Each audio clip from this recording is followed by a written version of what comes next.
نبیل گبول نے تنقید کرنے والوں کو ثبوت دکھا کر لاجواب کر دیا۔ رہنما پیپلز پارٹی نبیل گبول نے اپنے اس بڑے دعوے کا مبینہ ثبوت پیش کر کے تنقید کرنے والوں کو منہ توڑ جواب دے دیا ہے، جس میں انہوں نے کہا تھا کہ کراچی کی 70% زمین ان کے دادا نے خرید لی تھی۔ نبیل گبول نے انگریزوں کے زمانے سے منسوب ایک پرانی دستاویز کی نقل کا عکس ٹویٹر پر شیئر کیا اور اس کے کیپشن میں انہوں نے لکھا ہے کہ جو لوگ میرے بیان کا مذاق اڑاتے ہیں وہ 14 مارچ 1928 کا کلیکٹر کا یہ آرڈر پڑھ سکتے ہیں۔ انہوں نے لکھا ہے کہ کلیکٹر کا حکم یہ تھا کہ میرے دادا کراچی میں مزید زمین نہیں خرید سکتے۔ نبیل گبول کے مطابق ان کے دادا نے کلیکٹر کے اس حکم کو چیلنج کیا تھا۔ نبیل گبول کی جانب سے شیئر کی گئی دستاویز پر تاریخ 14 مارچ 1928 کے ساتھ کراچی کے کلیکٹر کا نام RB گبسن درج ہے۔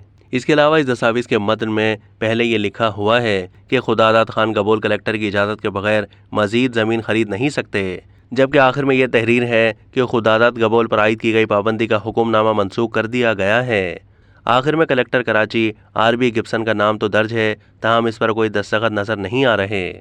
یاد رہے کہ ایک پوڈ کاسٹ میں نبیل گبول نے دعویٰ کیا تھا کہ کراچی کی 70% زمین میرے دادا نے خرید لی تھی۔ یہ زمینیں انہوں نے اس وقت خریدی تھی جب انگریزوں کے زمانے میں کلیکٹرز زمینیں نیلام کرتے تھے۔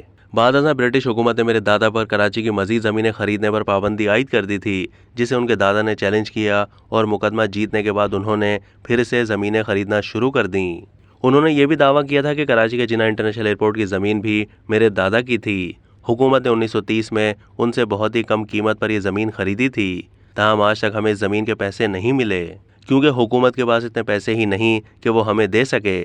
نبیل گبول کے مطابق حکومت نے ان سے کہا تھا کہ اگر ہم آپ کو پیسے دیں گے تو IMF کو قرض کی قسط کیسے ادا کریں گے۔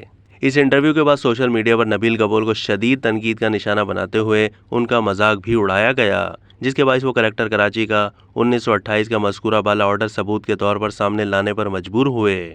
اب تک کے لیے اتنا ہی۔ مزید معلومات کے لیے ڈیلی جنگ کے YouTube چینل کو سبسکرائب کیجیے۔